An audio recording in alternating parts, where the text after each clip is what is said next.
মুসলমান আছে।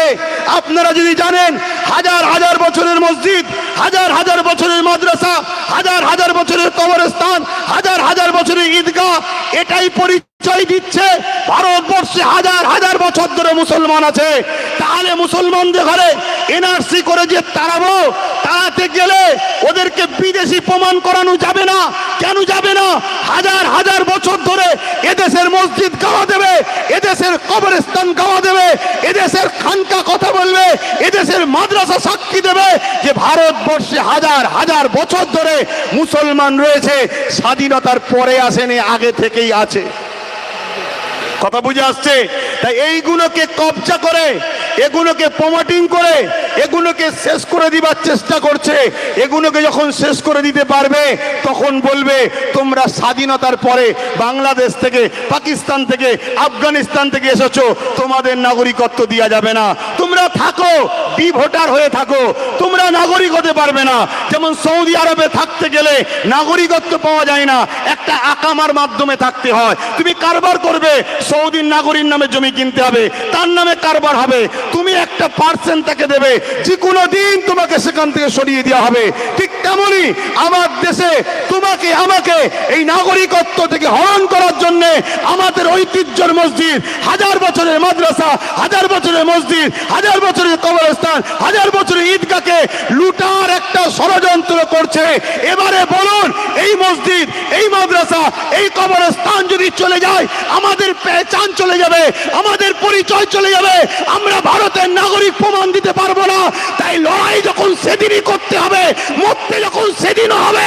আজকে শপথ নিন, আজকে শপথ নিন, আজকে আমরা এই ঢোলার বুকে দাঁড়িয়ে আবু সিদ্দিকের মতো হকের পক্ষে দাঁড়িয়ে আমরা জীবন কারা দিতে রাজি আছি। দাঁড়িয়ে যাও, কারা জীবন দিতে পারবে দাঁড়িয়ে যাও, কারা জীবন দিতে পারবে দাঁড়িয়ে যাও। দেশের জন্য, সংবিধানের জন্য, গণতন্ত্র বাঁচাবার জন্য, মুসলিম, হিন্দু, দলিত, আদিবাসীর ঐক্যের আবু সিদ্দিকের মতো আমরাও জীবন দিতে পারবো তো নাকি? পারবো তো নাকি? পারবো তো নাকি? এই জায়গায় ধৈর্য হারা হলে হবে না, পিছিয়ে গেলে হবে না, এ সংগ্রাম চলবে। আজকে বিভিন্ন জায়গায় করছি, সবাইকে সজাগ করে আগামী দিন কলিকাতার ব্রিগেড হোক, রাজপথ হোক, পুরে স্তব্ধ করে দিবার জন্য আমাদের এই লড়াই চলবে। আপনারা কলিকাতায়, আমি আব্বাস সিদ্দিকী, আমার ডাকে সাড়া দিতে কারা রাজি আছেন? দিল থেকে হাত তুলে দেখাবেন, দিল থেকে হাত তুলে দেখাচ্ছেন তো নাকি? কিন্তু আপনারা প্রশ্ন করবেন নাকি ওখানে কে থাকবে? প্রশ্ন করবেন নাকি? এতটুকু বলে যায়, ওখানে হকবাদী আলেম উলামারা থাকবে, বাইজিদ আমিন সাহেব ইনশাআল্লাহ থাকবে, আমি থাকবো। এতটুকু বলে যাচ্ছি, কোন রাজনীতির দলের নেতারা থাকবে না। আপনারা যাবেন, যাবেন, যাবেন। আজকে বড় দুঃখ লাগে, আজকে ওয়াকফ নিয়ে চিল্লানো হচ্ছে, অনেক জায়গায় চিল্লান, মাদ্রাসা নিয়ে শোনাবেন না কি গো? দু কথা মাদ্রাসার জন্য বলবো না থাকবে? হাত তুলে বলুন, বলবো না থাকবে? একটু যেতে যেতে শুনে যান। কেন্দ্র সরকার মাদ্রাসাকে, মসজিদকে, কবরস্থানকে পুরো দখল করে নিতে চাইছে, এটা অন্যায়। এর বিরুদ্ধে যেমন লড়তে হবে দায়িত্ব, ঠিক তেমনি রাজ্য সরকার বড় প্ল্যান করে মাদ্রাসাকে শেষ করে দিচ্ছে। তার একটা ছোট্ট নমুনা হলো আপনাদের এই মাদ্রাসা।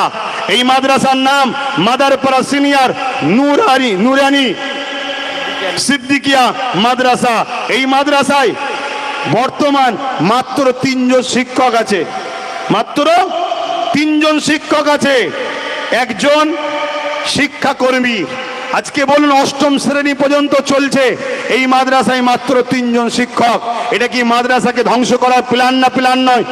তাহলে কেন্দ্র সরকার যেমন মাদ্রাসার দুশ্মন, রাজ্য সরকারও মাদ্রাসার ক্ষতি করছে না করে নে? আওয়াজ দিয়ে বলুন, করছে না করে নে? আর এটাও আওয়াজ দিতে দিতে আপনারা আগাবেন, এটাও আওয়াজ দিতে দিতে আস্তে আস্তে এগিয়ে যাবেন। যাবার আগে যেতে যেতে শুনে যান, কেন নামাজের সময় হয়ে গেছে, উজু করতে হবে। একটা কথা মাথায় রাখেন, যেমন আমাদের মার্কশিটে অঙ্ক কতই পেয়েছে, ভূগোল কত পেয়েছে, ইংলিশ কত পেয়েছে, একটা একটা অপশন থাকে, ঠিক মাদ্রাসা বোর্ডে কোরআনে কত নম্বর পেয়েছে একটা অপশন থাকে, এবছর থেকে রাজ্য সরকার ওই কোরআনের অপশনটাকে তুলে দিয়েছে। তাহলে বলুন, বিজেপির বিরুদ্ধে লড়াই করার জন্য রাজ্য সরকারের কি